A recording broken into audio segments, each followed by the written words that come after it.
올해 새해 첫 장이 열리는 1월 2일입니다. 마켓 리더에게 듣는다. 전반적인 자산 배분 전략에 이어서 이번에는 올해 증시 전망들 좀 더 구체화해보고요. 구체적으로 어떤 종목을 공략해봐야 될지 알아봅니다. 그가 돌아왔습니다. MTNW 김기수 전문가님 오늘 특별하게 모셨습니다. 어서 오십시오. 예, 안녕하십니까. 어디 가신 건 아니었지만 그가 돌아왔다는 게 올해 좀 더 다양한 모습으로 또 적극적으로 정보를 주시지 않을까 생각해서 말씀을 드렸고요. 기대감을 가지고 어쨌든 올해 출발을 합니다. 지난해 다행히 하반기 연말이 좋아져서요. 올해 큰 그림들은 어떻게 그리고 계세요? 자, 이제 우리 시장이 조금 그 분위기가 좋아졌죠. 그게 이제 옵션 만기 이후에 이제 코스피 시장이 큰 폭으로 상승을 했고, 그 이후에 이제 대주주 요건 강화 그리고 배당 낙일 그 시점부터 이제 코스닥이 강화되면서 이 상반기에 대한 사실 좋은 이야기들이 방송이나 뭐 이 매스컴을 통해서 많이 나오고 있기 때문에, 또 이제 그러한 상황 속에서 정말 좋은 시장이 전개될 것이냐 아니냐는 또 좀 두고 봐야 되는데, 일단 뭐 내년 증시를 낙관적으로 상반기를 바라보는 관점, 그리고 이제 그 이후 뭐 월별 이 정치적인이나 또 경제적인 일정에 따라서 다소 차이가 나겠지만 그런 부분을 가지고 봐야 되는데, 뭐 두 가지 측면에서 우리가 봐야 되겠죠. 하나는 정말 펀더멘털 측면에서 경기가 좋아질 수 있는 여건이 있느냐라고 하는 부분하고, 어쨌든 간에 외국인의 수급 동향 이 부분이 어떻게 될 것이냐 하는 부분입니다. 뭐 지금 도표를 한번 보시게 되면 수급 측면에서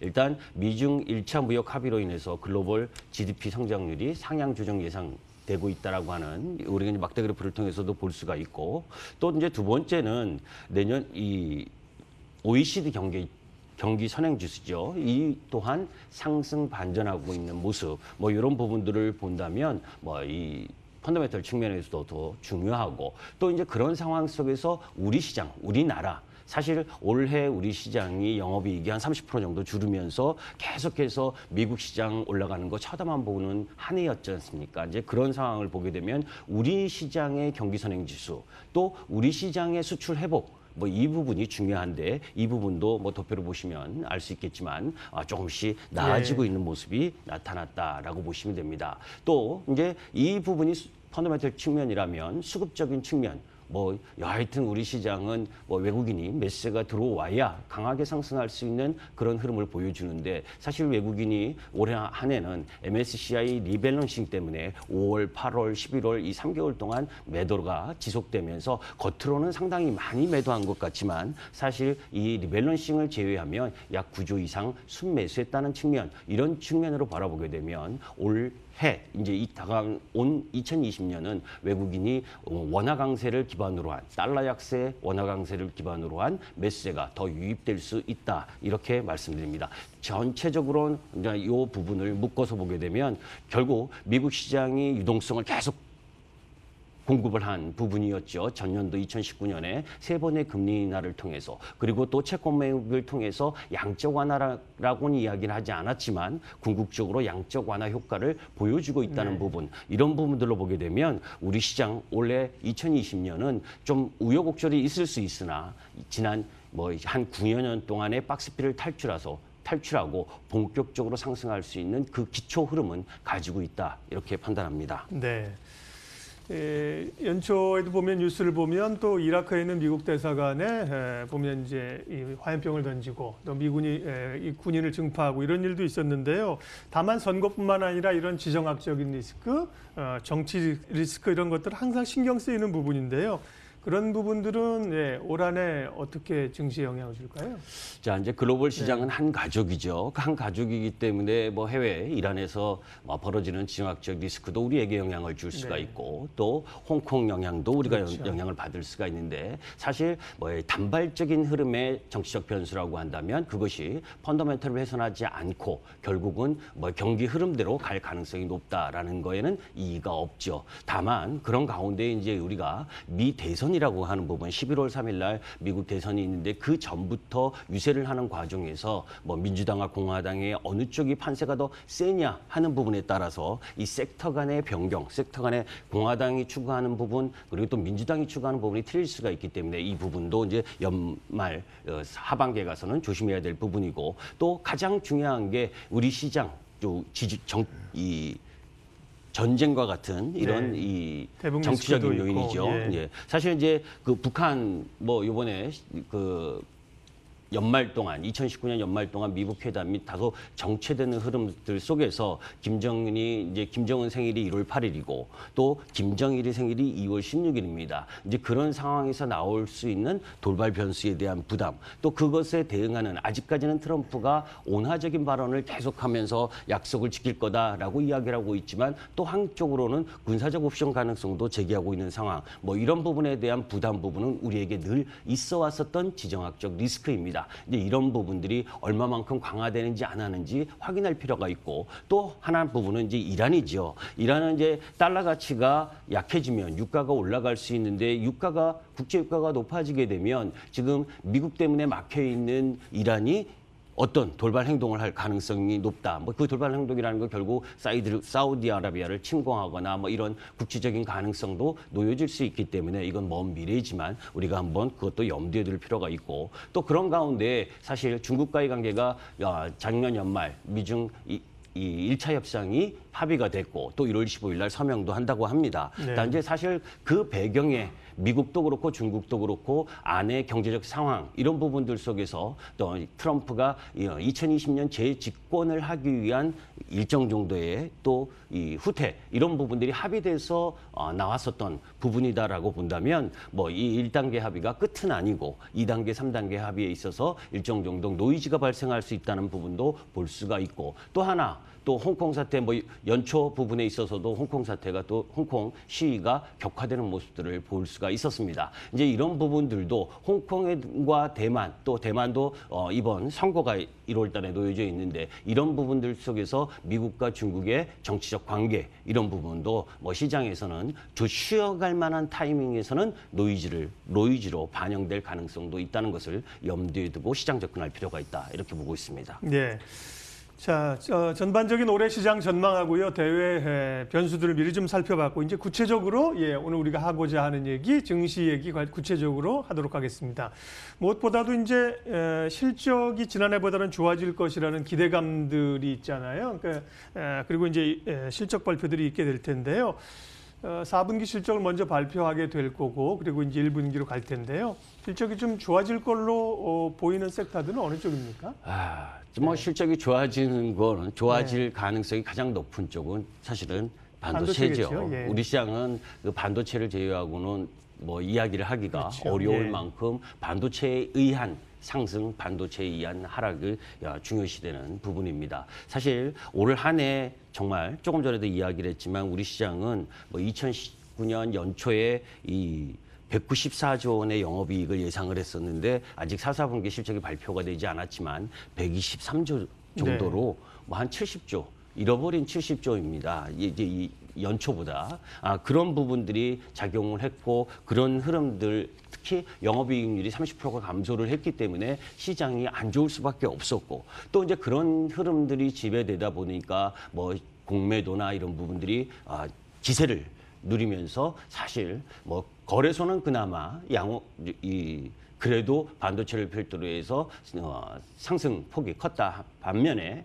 이제 코스닥은 참 힘든 나날을 보냈었죠. 뭐 도표로 여러분들이 지금 나가시는 모습을 보겠지만 전체적으로 2019년 영업이익이 2016년 이익보다도 낮은 수준 이 부분에 2019년을 마감한 부분이기 때문에 어려운 국면을 보여줄 가능성이 높았고 그렇게 흘렀었습니다. 그러나 2020년은 올해 약 123조 영업이익이었다면 올해는 약 180 정도로 상향될 가능성이 높다. 그래서 아까 조금 전에 우리 앵커님 말씀하신 것처럼 국내 26개 업종 중에서 사실 고성장을 갖고 갈 수 있는 IT 업종, 반도체, 소프트웨어, IT웨어가 가장 이 핵심 흐름을 가지고 있고 그 외에 이제 흑자 전환 예상을 하는 미중 무역 관계가 양호하게 흘러가게 된다면 시크릿컬 업종의 일정 정도의 반등은 놓여질 수가 있죠. 성장 산업이 아니기 때문에 저는 이 길게 보는 쪽 흐름은 보고 있지 않습니다. 네. 또 그리고 그런 가운데 업종별로 또 심리적으로 무너졌었던 바이오 이쪽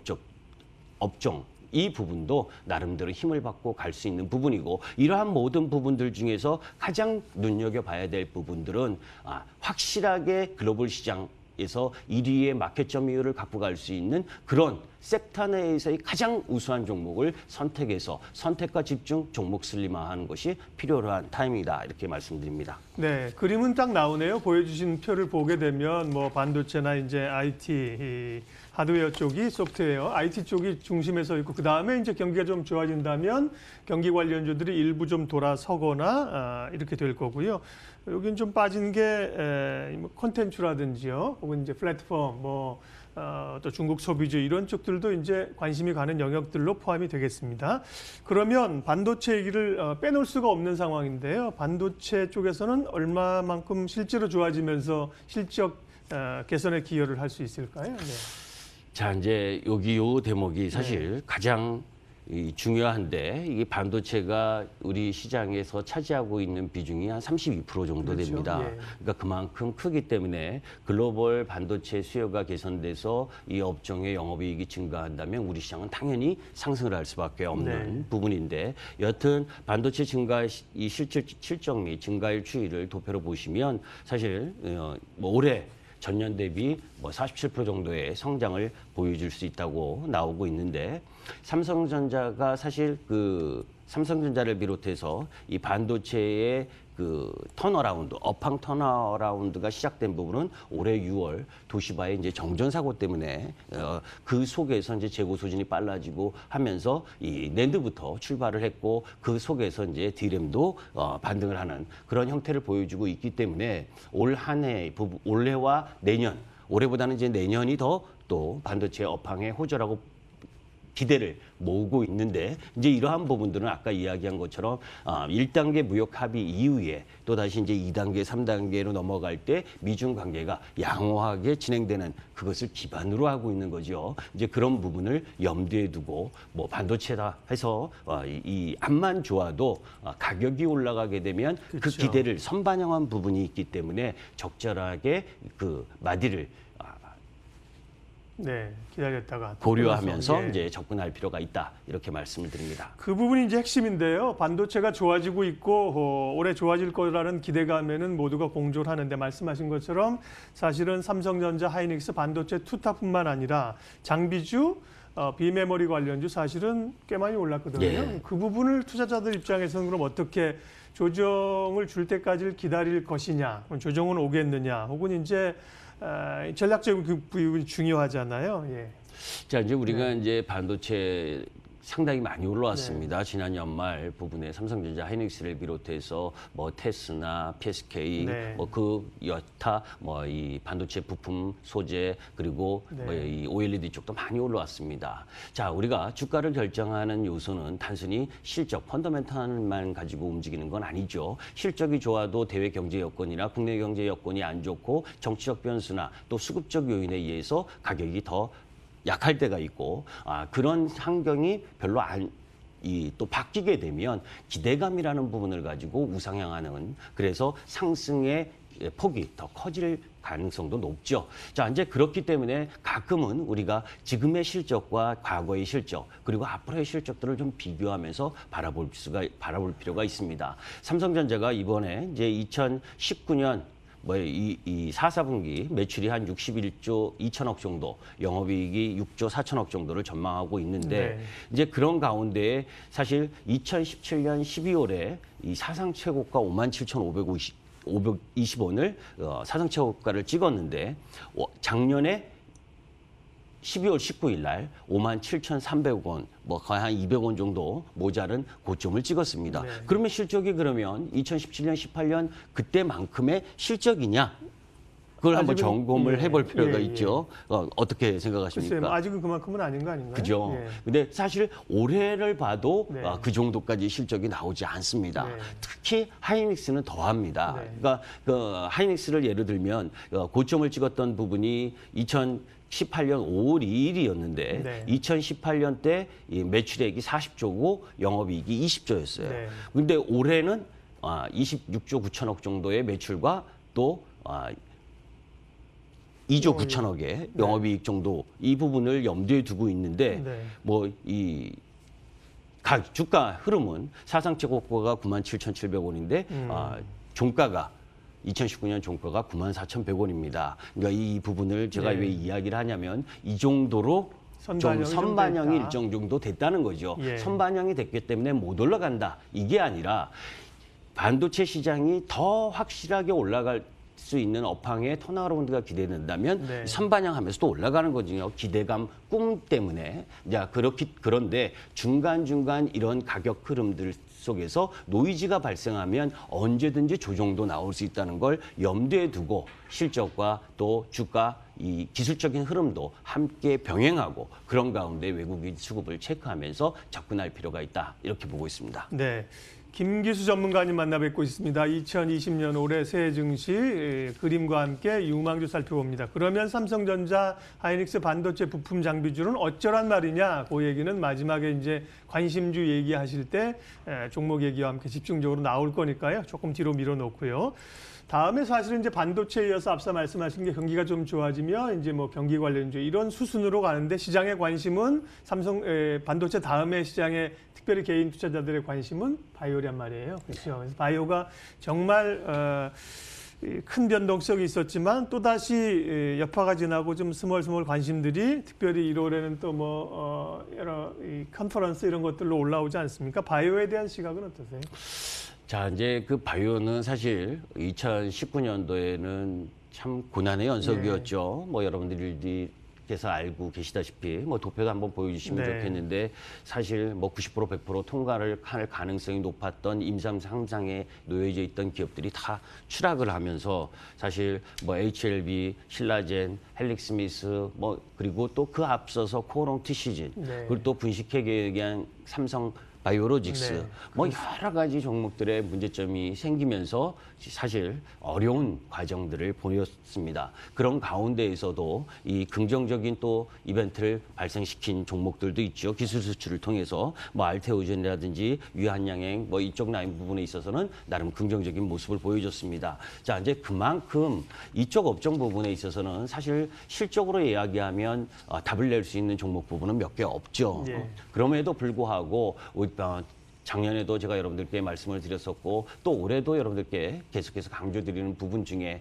반도체도 중요하고 반도체의 이 흐름도 중요하지만 결국 바이오 산업은 우리 시대에 있어서 또 우리나라에 있어서 향후 먹을거리를 제공하는 산업이기 때문에 그중에 옥석을 가리는 과정이 병행이 되어야 되겠지만 궁극적으로는 관심 있게 계속해서 지켜봐야 될 섹터이고 그런 가운데 이제 조금 전에 말씀하신 것처럼 JP모건 헬스케어 컨퍼런스가 1월 13일과 17일에 놓여져 있습니다. 네. 이게 도표를 보시면 거기에 이제 관련된 종목 부분에 있어서 ABL 바이오가 이 이중항체 관련해서 이 바이오소와 논의를 하고 또 알테오존이나 지트리비엔트가 글로벌 제약사들과 파트너링 미팅을 하고 뭐 이런 내용들 부분 이제 MTN 카페에 들어오시면 이 자세한 내용들을 볼 수가 있는데 이러한 내용들 속에서 이게 100% 성공할 수 있다라고 감히 장담을 하기가 어려운 분야이고 또 저도 잘 모르는 분야이기도 합니다.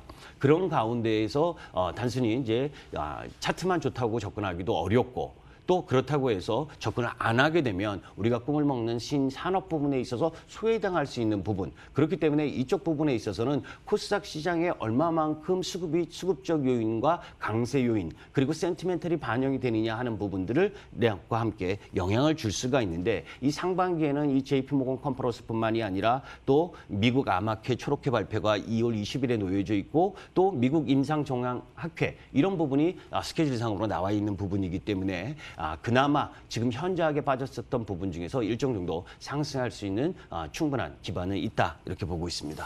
바이오는 그야말로 애증의 기업들인데요. 그렇다고 버리고 갈 수는 없는 관심권에 두어야 될 섹터라고 말씀하셨고요.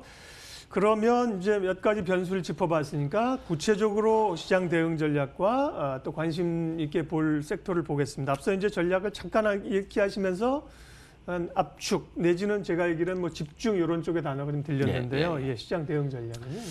예, 그래서 제가 이제 뭐 시간이 조금 급하게 해서 말이 좀 빨라질 네. 텐데 여러분들께 이제 이야기를 하게 되면 그 사실 우리 시장에 있어서는 기업 여건이 안 좋은 정부 정책적인 요인도 사실 있었잖아요. 네. 그죠? 그것이 어떤 이유든 간에 주 52시간이나 이 최저임금 인상 이런 부분들은 사실 중소기업들에게 더 영향을 미칠 수밖에 없었던 요소인데 그런 정책적인 부분에 있어서 다소의 수정 이 부분이 국내에서 나타나고 있고 이제 그러한 부분들을 보게 되면 2020년은 정상화되는 과정이 나타날 가능성이 높다라는 쪽입니다. 자, 그런 가운데에서 내년 시장 내년이 아니고 이제 올해죠. 올해죠. 예. 올해 얼마만큼 유망한 시장 섹터가 유망하고 또 좋겠느냐라고 본다면 뭐 대부분의 전문가가 이야기하고 있는 부분과 공통되는 공통 분모는 분명히 있을 수밖에 없습니다. 반도체 그리고 이 OLED 그리고 핀테크 또 이런 흐름들 속에서 조금 전에 이야기했던 문화 콘텐츠라든지 바이오 이쪽 부분에서 옥석을 가리는 작업은 반드시 필요합니다. 그러나 가장 중요한 건 경기 사이클과 무관하게 진행되는 신성장 산업 그 속에서 아까 이야기했었던 것처럼 우리가 시장은 반도체나 사실 이 OLED, 5G, 2차 전지, 뭐 폴더블 이 사실 다 엮여 있거든요. 네. 기술적으로 그런 부분들이 엮이면서 그런 가운데 성장할 수 있는 신성장 산업과 또 혁신 산업 이것은 구조적인 트렌드일 수밖에 없습니다. 그런 가운데 고령화 사회 속에서 아름답고 건강하고 오래 살기 위해서 바이오테크 역시 영원한 숙제이고 자 이제 그런 가운데 정말 우리 시장이 가장 중요한 우리 제품에 대한 소비를 갖고 있는 나라가 미국과 중국, 유럽이지만 네. 그중에 영향력을 많이 받는 부분은 중국입니다. 그런 중국의 시대 흐름을 좀 봐야 될 필요가 있다라는 쪽이고 작년에 6%대 성장을 지켜내기 위해서 중국이 엄청나게 애썼고 올해도 애쓸 가능성이 높지만 사실은 5%대 후반 부분에 경기 성장률을 가질 수밖에 없다라는 입장이다라고 보면 중국 부분에 있어서의 예전처럼의 그 성장 흐름을 기대할 수 없는 가운데 우리 시장에서의 종목 섹터 선택은 신중해야 될 필요가 있다라고 보고 중국은 2000년대 투자의 시대였습니다. 그렇기 때문에 투자의 시대였기 때문에 우리 시장 섹터 부분에 있어서 시크릿컬 업종인 조선철강건설기계 지주화 이쪽 업종이 상당한 강세를 보여줬었죠. 네. 2010년대에는 중국이 소비 시대였기 때문에 화장품 그리고 이 카지노 게임 이렇게 우리 시장, 우리 산업 내에서 이런 섹터들이 강했습니다. 그러면 2020년대는 어떤 중국의 시대가 올 것이냐? 벌써 이미 진행되고 있죠. 기술 주도 우위의 시대입니다. 그렇기 때문에 기술적으로 중국과 이상의 기술 흐름을 갖고 있을 수 있는 업종 섹터, 그 속에서 그 섹터 내에서도 1등 종목만이 살아남을 수 있다. 이렇게 보고 있고. 그러면 구체적으로 유망주를 보겠습니다. 우리 종목을 조금 더 보여주고 싶은 마음에 우리 고강모 PD께서 미리 좀 종목표를 보여주셨는데요. 말씀하신 걸 해서 그러면 유망 섹터를 꼽았습니다. 먼저 IT 쪽에 종목들이 있습니다. 시간이 없어서 일단 반도체죠. 반도체 수요 증가하고 AI, 5G, 빅데이터, 로봇 이쪽 부분의 성장 그리고 구글, 마이크로소프트, 오라클 등 이 데이터 센터의 증설 이런 영향을 받는 부분이니까 당연히 삼성전자, 하이닉스가 들어가야 되겠죠. 그런데 아까 이야기한 것처럼 그 기술적인 흐름들을 병행해야 된다라는 부분이고 삼성전자는 안 보이고 일단 하이닉스가 들어가 있고 그렇습니다. 이제 그런 가운데 소재 국산화와 관련된 부분도 SNS나 솔브레인 이쪽 라인 부분도 볼 필요가 있다. 그리고 OLED 투자 삼성이 집중한다는 거 여러분들 많이 뉴스로 보셨을 겁니다. 그 OLED가 이제 여러 다방면으로 수요처가 늘어나고 있습니다. 자동차 쪽으로도 계속 들어갈 거고. 그러니까 이런 부분들과 관련된 부분에 있어서 OLED 대부분의 소재 종목 부분들이 좋지만 저는 넥산, 덕산, 네오룩스를 탑픽으로 제시하는 부분이고 또 폴더폰 관련주 부분 여러분들 매번 제가 여러분들한테 이야기를 하는 과정에 있어서 새롭게 성장하는 쪽으로 가야 된다. 그런 부분에 폴더폰이 지금 우리 시장에 이 수요가 적지만 올해부터는 조금 더 늘어날 거고 그러한 부분들이 중국과의 경쟁을 통해서 또 애플도 그쪽에 합류할 가능성이 높다라는 종목 중에서 다음은 제가 좀 정리를 하겠습니다. 그다음에 이제 인터넷 플랫폼 쪽으로 해서 네이버, 카카오, 스튜디오 드래곤, NHN 한국사이버결제까지 넣으셨고요. 바이오도 앞서 얘기를 이제 하셨잖아요. 삼성바이오 넣으셨고 셀트리온, 기존 업체 가운데 또 유한양행이라든지요 들어있고 알테오젠 들어있고 또 ABL 바이오 등이 들어있습니다. 오늘은 시간상 맞춰야 될 시간이고요. 김기수 전문가님이 10시 시간대 월요일, 목요일 이틀간 또 방송 화상으로 출연해서 얘기를 하시니까 관심 가는 종목들은 또 계속해서 듣겠습니다. 오늘은 여기서 인사드리면서 1부는 마치도록 하겠습니다. 김기수 전문가님 함께했습니다. 고맙습니다. 감사합니다.